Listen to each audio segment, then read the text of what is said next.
हमारे बायोलॉजी में जो टॉपिक डिस्कस करना है वो है हमारे पास थर्मोरेगुलेशन। थर्मोरेगुलेशन होता है maintenance of body temperature.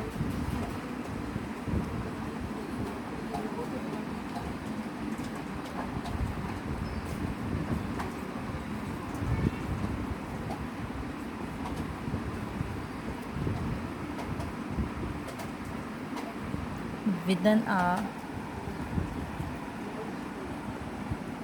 Tolerable range.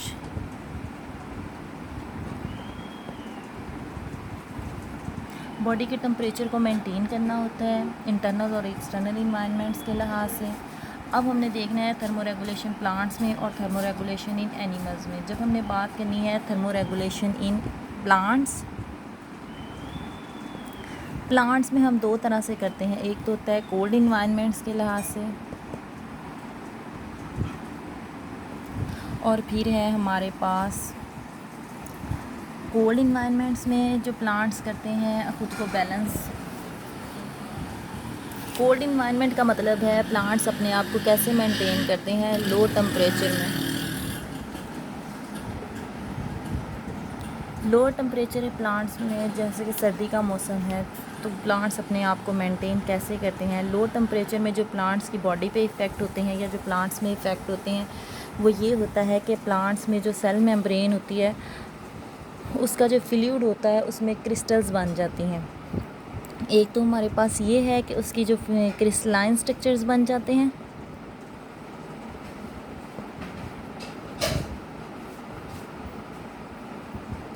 जो सेल मेम्ब्रेन का फ्लूइड है उसमें क्रिस्टलाइन स्ट्रक्चर्स बन जाते हैं। दूसरा उसका बेनिफिट होता है ये है कि उसमें जो प्रोटीन्स का स्ट्रक्चर है वो इफ़ेक्ट होता है।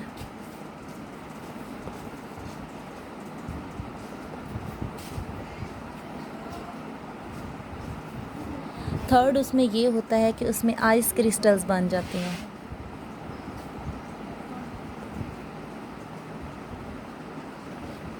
तो प्लांट्स अपने आप को बैलेंस कैसे करते हैं, अपने आप को मेंटेन कैसे करते हैं, तो इसको मेंटेन करने के लिए प्लांट्स के पास डिफरेंट फिनोमिना है। प्लांट्स क्या करते हैं कि क्रिस्टलाइन स्ट्रक्चर जो प्लांट्स में बनते हैं उन क्रिस्टलाइन स्ट्रक्चर्स को ख़त्म करने के लिए प्लांट्स क्या करते हैं, अपने सेल की जो है फ्लूइडिटी है उसमें वो इंक्रीज़ करते हैं। ये वाला जो उसके पास पहला मसला बनता है क्रिस्टलाइन स्ट्रक्चर फॉर्मेशन, इसमें प्लांट्स क्या करते हैं, इसको सॉल्ट ऐसे करते हैं या सोल्यूशन उसका ऐसे ढूंढते हैं। प्लांट्स अपनी बॉडी में अनसैचुरेटेड फैटी एसिड की मिकदार को बढ़ा लेते हैं। जब अनसैचुरेटेड फैटी एसिड होंगे तो वो प्लांट्स की बॉडी में क्रिस्टल्स स्ट्रक्चर नहीं बन पाएगा। सेकंड जो इफ़ेक्ट होता है प्रोटीन के स्ट्रक्चर पे, तो जो रैपिड चिलिंग है, जब अनसैचुरेटेड फैटी एसिड होगी तो उसमें जो है चिलिंग का प्रोसेस जो है वो लो हो जाएगा, तो वो फिर क्या करेगा, प्लांट्स को डिस्टर्ब नहीं करेगा।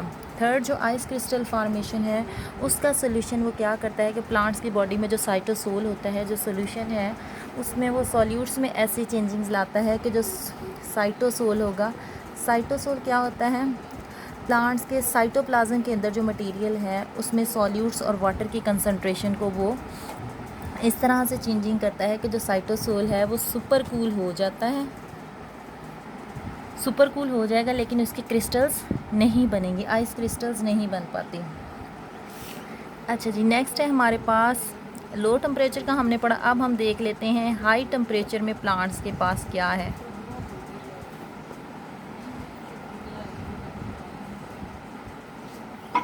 हाई टेम्परेचर जो है बहुत ज़्यादा टेम्परेचर हो तो प्लांट्स उसको कैसे मेंटेन करते हैं। हाई टेम्परेचर मोस्टली प्लांट 40 से 45 डिग्री सेल्सियस तक जो है इन्वायरमेंट है उसको कैसे प्लांट्स फेस करते हैं। तो जब हाई टेम्परेचर होता है तो प्लांट्स में जो इफ़ेक्ट्स होते हैं वो ये होते हैं कि प्लांट्स में जो प्रोटीन्स हैं या जो एंजाइम्स हैं वो डीनेचर हो जाते हैं, डीनेचर हो जाते हैं एंजाइम्स। थर्ड उसमें ये है कि प्लांट्स में डिहाइड्रेशन हो सकती है। डिहाइड्रेशन कैसे होती है कि ट्रांसपायरेशन का प्रोसेस होता है, इवेपोरेशन के ज़रिए से पानी बहुत ज़्यादा मिकदार में जब निकल जाता है तो प्लांट्स में डिहाइड्रेशन के चांसेस होते हैं।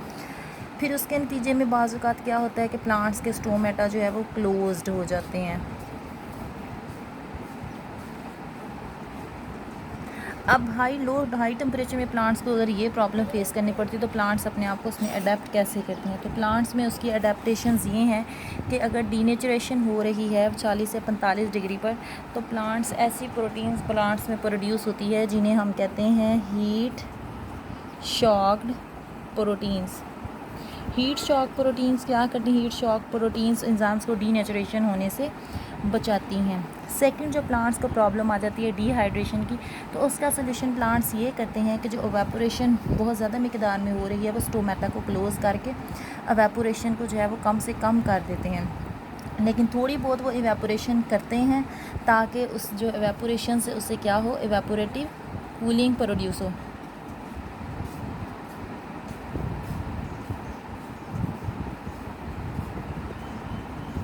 एवेपोरेटिव कूलिंग प्रोड्यूस हो। और एवेपोरेटिव कूलिंग क्या करेगी? एवेपोरेटिव कूलिंग जो है प्लांट्स को कूलनेस या उनको जो है ठंडक प्रोवाइड करेगी, जिसकी वजह से प्लांट्स क्या करते हैं 40 डिग्री सेल्सियस पे सर्वाइव कर सकते हैं।